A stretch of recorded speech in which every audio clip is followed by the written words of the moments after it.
is the blueprint to becoming a millionaire, and I'm gonna walk you through the levels to becoming one. Level 1 is the fundamentals of wealth creation, and we're gonna start with, what even is a millionaire? It's someone whose net worth, excluding their primary residence, is in excess of $1 million. Assets minus liabilities. For example, let's say you own a $1 million house and you owe $500,000 on it. If you had nothing else saved up in your bank account, which I would hope that you did, but let's just say you had nothing else saved up in your bank account, then your net worth would be $500K. In this instance, you would not be a millionaire, right? Now let's call this a $1 million house and you owed nothing on it, your net worth would be $1 million. Now, there's a difference between having a liquid net worth versus a net worth. A liquid net worth is assets that you can trade in and out of. So if I had $1 million in cash in my bank account versus owning assets that were worth $1 million, those are different things. And you might be wondering, how does Alex have any authority to speak on the subject? I'll tell you why. I became a millionaire in my early 20s. I had my first cash million in my bank account when I was 27, and I crossed $100 million in net worth by age 31. So I became a millionaire 100 times in a row. So I can tell you how to do it at least once. And I've helped over 100 other people create $1 million plus net worths over my career. And those are just the ones that I know about, let alone all the people in our community have done a lot better than that. And so we go to step 2 in this little journey of ours, which is equity.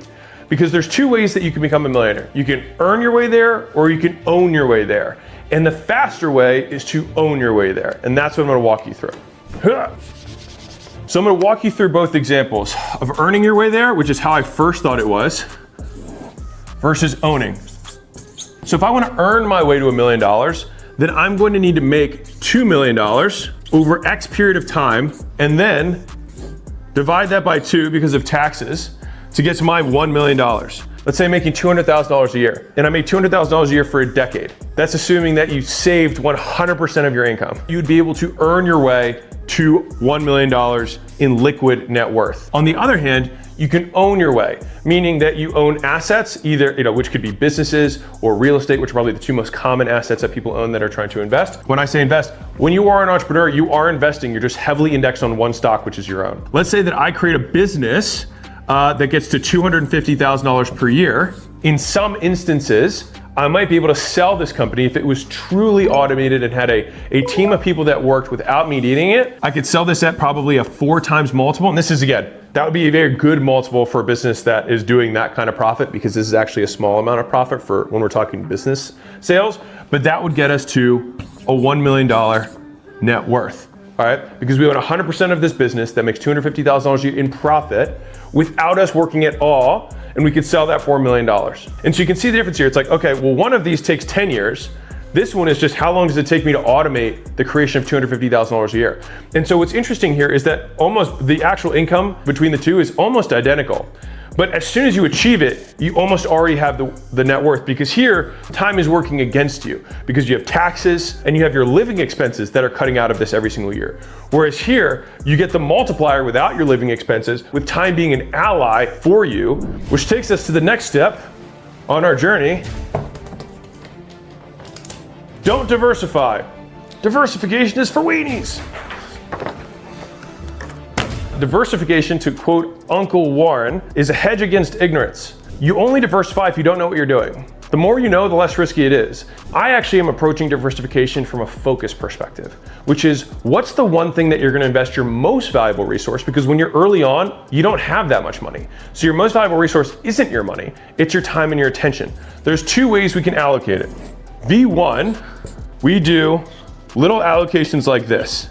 I'm gonna look at crypto, I'm gonna look at day trading, I'm gonna look at Forex, I'm gonna look at flipping houses, I'm gonna look at long-term investing in real estate, I'm gonna look into Airbnb, I'm gonna look into starting an ATM business, I'm gonna look at, you get the idea, right? So let's say this is you, and this is your time and attention that you have to pursue any new opportunity. So you say, I need 7 income streams because the average millionaire has 7 income streams. So I'm gonna spread myself thin between 7 different opportunities. And while I do that, I'm gonna be multitasking, trying to fill different cups at the same time with different colors.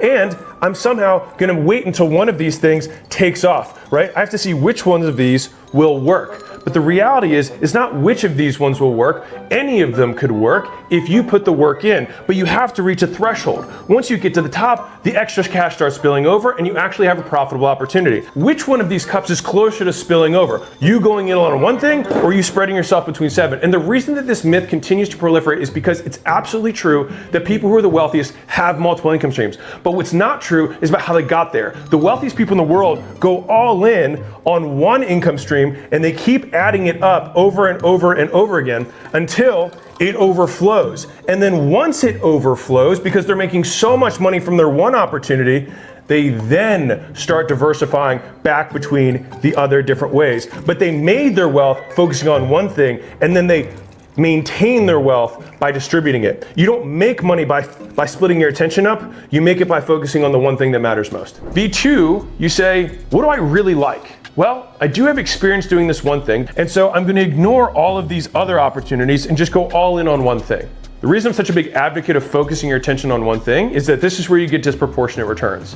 Because I think it's very arrogant to think that your 10% of your attention, where you're not even that good at business to begin with, spread between 10 things, is somehow going to compete against somebody who's putting all of their effort on one thing. But here's the fallacy that most people who are starting out don't get. They think, I'm going to try all of them and see which one works out. Or rather, I'm going to try to start multiple things and see which one takes off. But the reality is that all of them could take off, or none of them could take off, but it's solely based on which one you work on. So it's not which one will work, it's which one will you work on. You want to go as fast as possible through the I have no idea what I'm doing phase so that you can get to the I do know what I'm doing phase, and I understand the risks that are associated with this, and that's why I don't want to diversify, because I actually get outsized returns here. There's 5 stages that you go through as an entrepreneur when you're considering a new opportunity. Phase 1 is called uninformed optimism. This is where you are uninformed, but you're like, man, this opportunity sounds so great. Look at all these people making all this money. And so then you dive in. And then you get to something called informed pessimism. You're like, oh wow, this isn't as easy as I thought. There's all these other things that they didn't talk about in this ad or in this highlight reel that they showed me on this YouTube short about this person that made $1,000 a day going from nothing from her home, right? So then what happens next is you keep working on it, and then you get into the valley of despair. Sad face, sad face. This is where most people quit. And this is what most people do now. ... They find another one of these things to get into, and they go all the way over back here because they think, oh no, this one has doo-doo on this side of the fence. So I'm going to go to the other side of the fence where the grass is green. But what they don't realize is that when they get into that side, it's completely made of manure. And that's why the grass is so green, right? There's poo on both sides. You just didn't know about it until you got there, all right? And so what happens is people keep repeating the cycle over and over and over again, and they never make progress. And so here's the thing, is that when you do find something that you're like, you know what, I kind of like this. Okay, this is harder than I originally thought. I need to keep learning. Wow, this is actually really hard. There's a lot more pieces to this than I understood at the beginning. I guess this is why everyone isn't rich. And then something magic happens. You then start to have informed optimism. You now start to realize you've wrapped your arms around whatever the opportunity is or whatever thing you're pursuing. And you're like, okay, I haven't gotten there yet, but I understand the math. I understand the process of getting where I am to where I'm trying to go. And ultimately, this is what I'm trying to do with this blueprint for you, is that if I can help you tackle as much of this, or at least compress the time that it takes you to get here, that's a big victory for me. And then you finally get to the final phase, which is achievement, which is you actually accomplish externally what you set out to. And most newbies fall out between here and here and then start this process over again. So most people only relive this over and over and over again without ever making it to here, which then naturally leads you to here, because then you have no desire to diversify because you now get it. And what do you do when you're here? You reset the target. And you say, this is where I want to go next. And because you've been through this process once, you understand that, you know what? Me going after this 10 times bigger goal sounds amazing. I'm gonna find out there's some stuff that sucks. There's gonna be a period where it's gonna really suck and it's gonna feel hopeless because I don't see how to get through it. I'm gonna keep chugging and then understand how to get there. And then I'm gonna get there, I'm gonna repeat the process. So now we go to the last part of level 1 of becoming a millionaire. The long game. If I told you to build the tallest tower you possibly could in 10 seconds, here's what you might do. Boom. 5, 4, 3, 2, 1. Time, right? Now, imagine I told you to build the tallest building you possibly could in 10 days. You would probably say, you know what? I can probably get some more boxes. How flimsy is this, right? Like, how stable is this? Do you think this is gonna last a long time? Probably not. So I might build it piece by piece from the ground up with more stable bricks from day one. And I would keep doing it this way, right? And I'd keep adding and keep adding and keep adding. And then when 10 days came, I might be 5 stories high.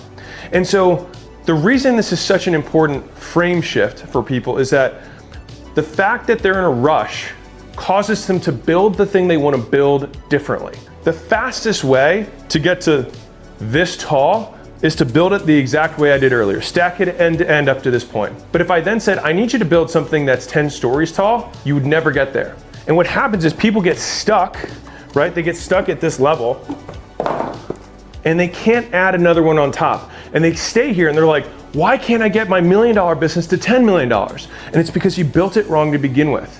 And so as much as this sounds painful, sometimes the fastest way to get to 10 million is to start back at 0 and build it right to begin with. I talk so much about long game and about making sure that you're building it the right way because this thing is never gonna last. And so the hardest thing about building something right is that in the beginning, you need to have something to sell. You need your amazing, valuable thing. And then, that's a megaphone, it's terrible. But then you need to advertise it to let people know about stuff. And then, you start making sales. But the problem is that people get to this point and then think, oh, I need to do more marketing and sales, right? Because that's what made me money. But the problem is the more you market and sell, the more people actually find out that this is not a gift and this is actually a big pile of shit. And so what happens is now you've got people who buy this thing and tell their friends, this thing stinks. And then over time, it becomes more and more expensive for you to advertise because your reputation stinks. And so the right way to build it is to understand that you have to build the thing first, and then you gotta let people know about it. But then you don't crank on this. You keep fixing this thing until this guy becomes a happy camper and tells his friends.